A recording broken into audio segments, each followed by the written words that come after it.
Olá, meu nome é Tayane Versosa e eu sou doutoranda em Literatura Brasileira na UERJ com bolsa da CAPES. A comunicação que eu vou apresentar hoje se chama Macobeba, sobre a circulação midiática de um personagem ficcional brasileiro.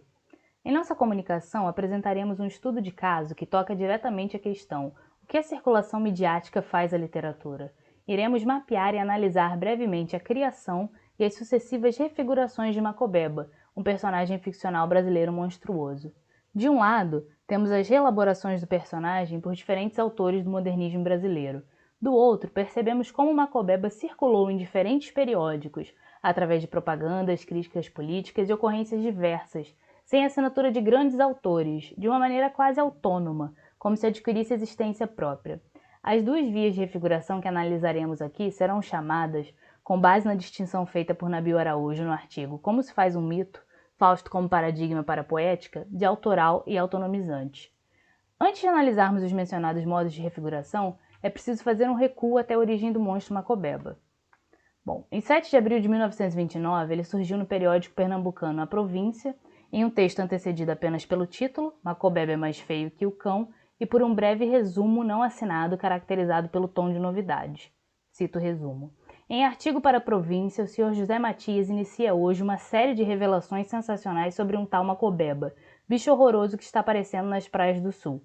Fim de citação. Como vocês podem perceber aqui no slide, ocupando uma fatia considerável da terceira página do periódico, sendo acompanhada de textos bem diversos, como os Mucambos de Pernambuco, a Catedral de Petrolina e a seção Vida Católica, o primeiro relato da aparição do monstro ressalta algumas de suas principais características, bem como alguns de seus feitos que no decorrer dos textos se tornam recorrentes.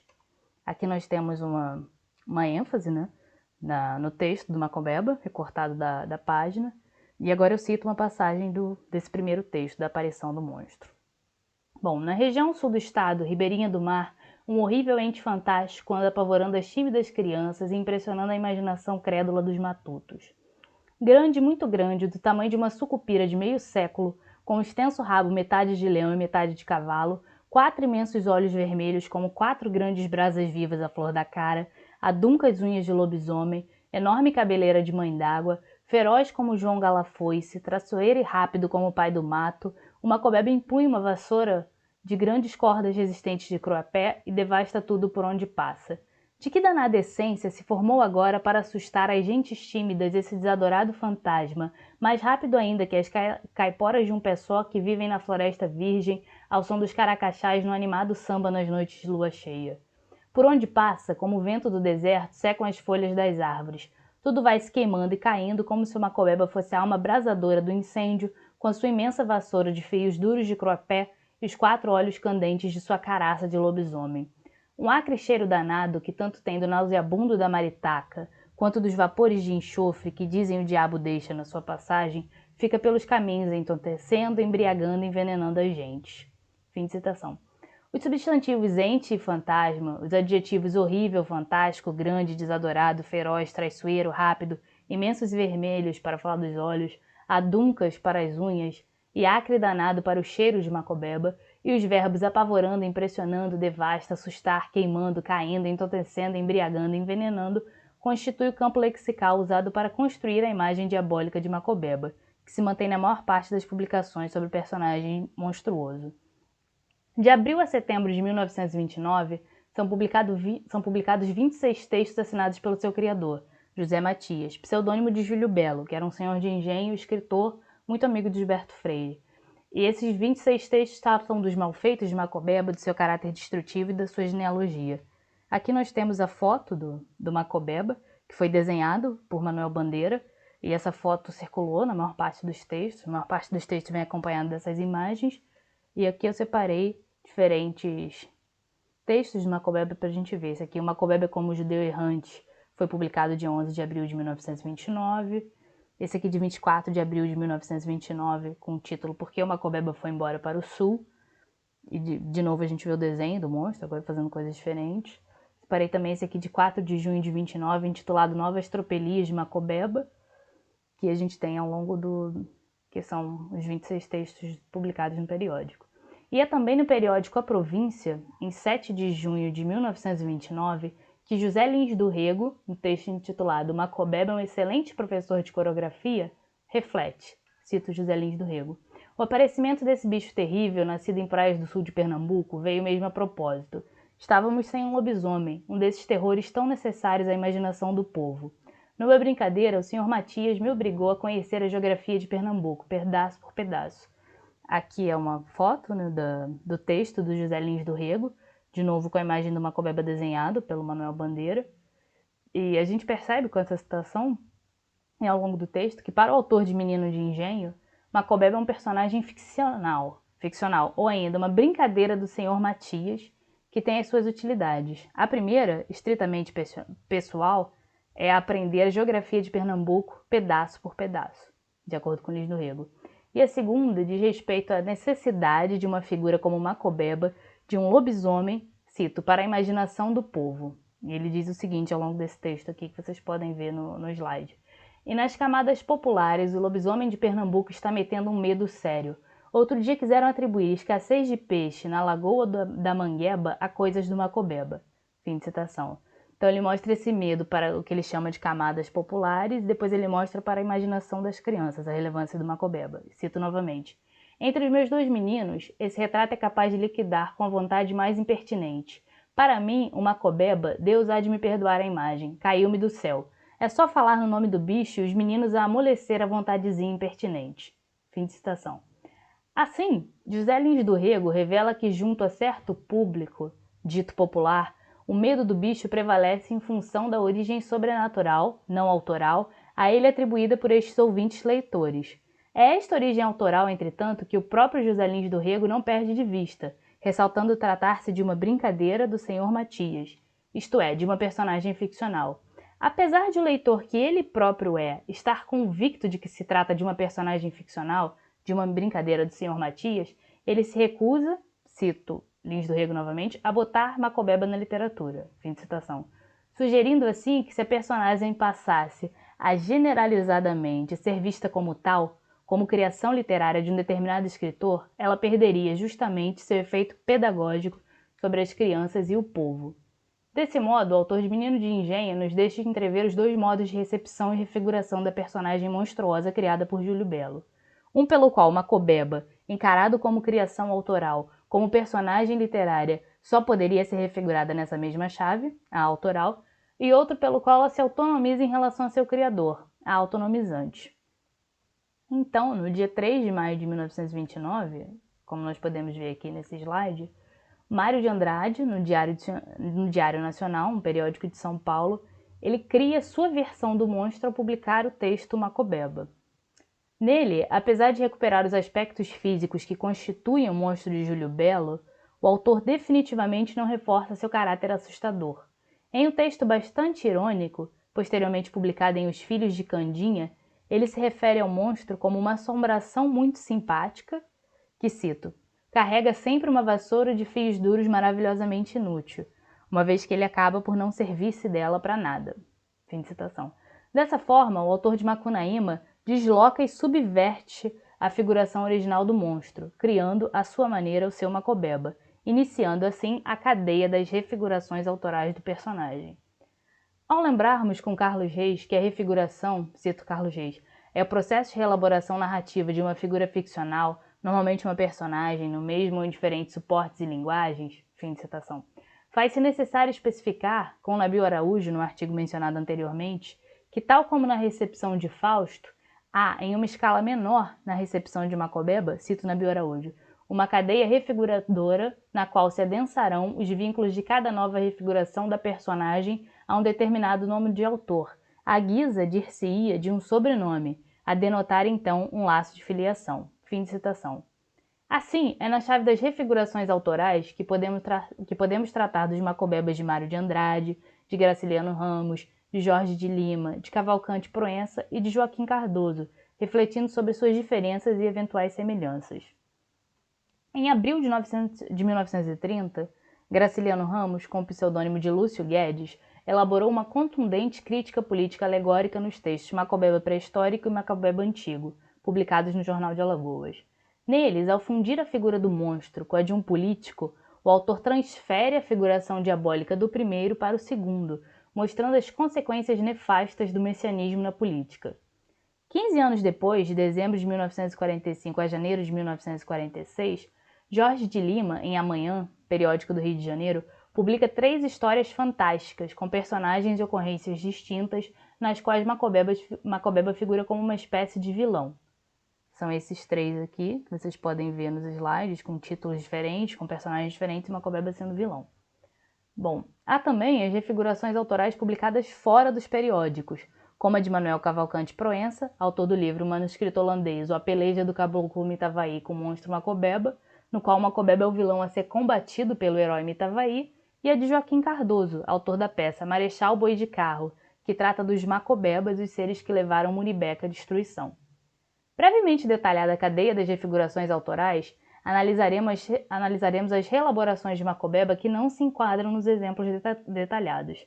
Ainda em A Província, em 11 de abril de 1929, na seção Solicitada e sem responsabilidade da redação, José Pergentino, uma figura que aparece como personagem em diversos textos de Júlio Belo, assina a publicação intitulada Por que não aproveitamos o Macobeba, gente do PD?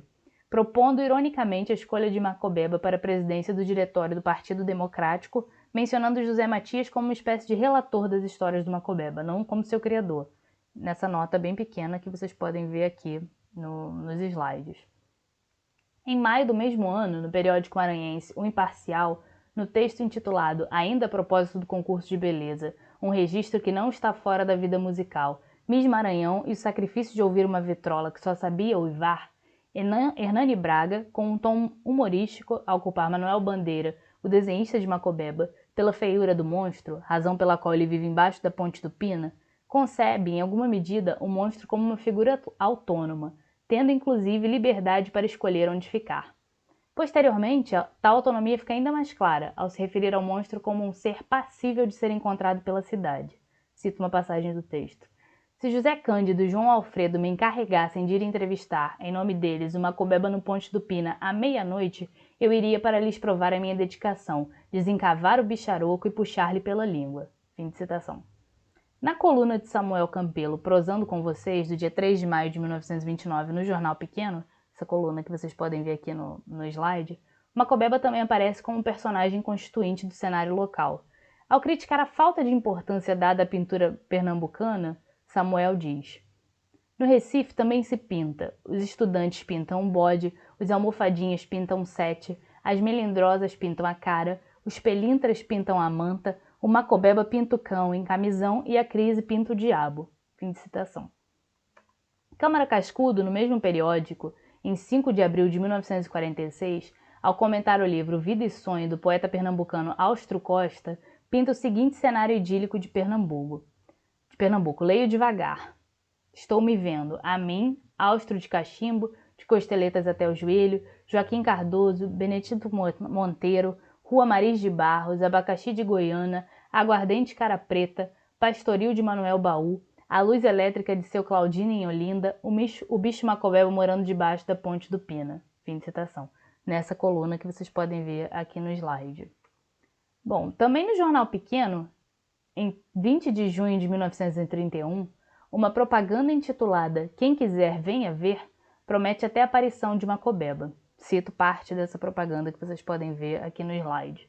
É um caso que nunca se deu em Recife, uma coisa mesmo fantástica, um assombro, uma maravilha. Quem quiser pode ver, meninos, meninas, velhas, moças, toda espécie de gente. É ali, na rua Duque de Caxias, que vai aparecer o formidável Macobeba. Quem quiser pode ver o gigantesco e mais deslumbrante sortimento de sedas que a graciosa Casa Santa Terezinha recebeu para vender pelos mais baixos preços, desafiando competência em durabilidade e garantia.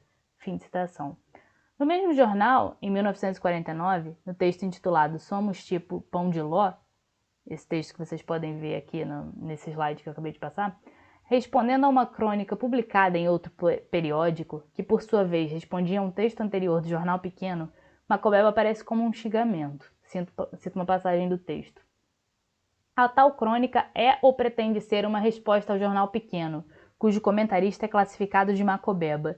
Neste ponto deve haver engano, pois o Macobeba não é gente daqui, e sim produto da falta de imaginação e pobreza de espírito dos seus amigos e correligionários da Folha. Fim de citação. Na sequência, estendendo a crítica a um acontecimento político, o narrador diz, cito, na macobebada procuratória de ontem, o macobeba procurador exclama, que diz-lhe deverem, vejamos bem, pois o fato é que desconhecemos semelhante débito. Como não conhecemos macobeba procurador, não podemos afirmar que ele desconheça ou não o débito citado. Entretanto, se o macobeba procurador vier aqui aos nossos escritórios, trazendo o livro dos cheques, podemos mostrar o aludido débito. Fim de citação. Assim, do macobeba substantivo que acompanha o procurador, o narrador faz derivar o substantivo macobebada, mantendo, nesses casos, o caráter monstruoso, maligno, negativo, herdado da figuração original do monstro, os escritos de Júlio Belo, sem que este seja mencionado. No mesmo periódico, em 29 de julho de 1949, em uma crítica política irônica, não assinada, intitulada O Clube dos Inocentes, como vocês podem ver nesse slide aqui, novamente o termo macobeba aparece como uma forma pejorativa de se referir a alguém. Cito, o Clube dos Inocentes conta com mais um sócio, e um ilustre sócio que, além do mais, é membro da Academia Brasileira de Letras e governador honoris causa de um importante estado da federação. Se não nos enganamos, Pernambuco. Entrou na nova organização com o nome de Macobeba e já recebeu ali os títulos de grão-mestre e grande chanceler. Fim de citação. Também no jornal Pequeno acompanhamos uma série de críticas políticas que apelidam o governo de Pernambuco de governo Macobeba, algo que começa em 27 de julho de 1949 e ocorre várias vezes ao longo do ano. Aqui nesse slide a gente consegue ver umas fotos das páginas em que você tem esses textos nos quais o narrador se refere ao governo como governo Macobeba, alguma das ocorrências. Já na revista Maria, em julho de 1929, em uma crítica a um concurso de beleza assinada pelo pseudônimo Equidistante, lemos novamente o termo Macobeba sendo usado como um xingamento. Cito uma passagem que está aqui nessa foto do slide. Para cúmulo do ridículo, presidiu ao Supremo Tribunal das Belezinhas o velho macacão Coelho Neto, cujo valor se resume em ter sido aclamado por uma revista caricata do Rio. Pois bem, o macobeba Coelho Neto foi o árbitro das elegâncias no júri das Misses. Fim de citação. Assim, na sugestão irônica da escolha de Macobeba como presidente do diretório, na sua refiguração como parte constituinte do cenário local e na utilização do termo como um xingamento, Macobeba parece adquirir vida e destinos próprios, à revelia dos fatores que forçosamente o fariam remontar à imaginação, ao talento criativo, às experiências pessoais de seu autor Júlio Belo. Como nela nós reconhecemos, cito Carlos Reis, o prolongamento das suas propriedades distintivas como figura ficcional, fim de citação, todos esses casos, cito Carlos Reis novamente, concedem à personagem uma existência autônoma, transcendendo o universo ficcional em que ela surgiu originariamente. Fim de citação. Ou seja, todos esses casos projetam a sobrevida do monstro Macobeba. Nesse sentido, os exemplos mostrados parecem refletir um crescendo na autonomização do personagem monstruoso, que, de uma figura criada por Júlio Belo, passa a ser parte de um cenário até se tornar uma palavra completamente integrada ao léxico cotidiano, dando origem até a neologismos. Finalmente, julgamos que a análise do caso Macobeba ajuda a complexificar o debate em torno da questão, o que a circulação midiática faz à literatura, uma vez que podemos pensar em duas formas de circulação distintas, a das refigurações autorais e autonomizantes, e que cada uma delas acarreta efeitos diversos e aparentemente opostos sobre a criação literária. Bom, é isso. Aqui estão as referências bibliográficas que eu usei para fazer essa apresentação. E é só. Muito obrigada.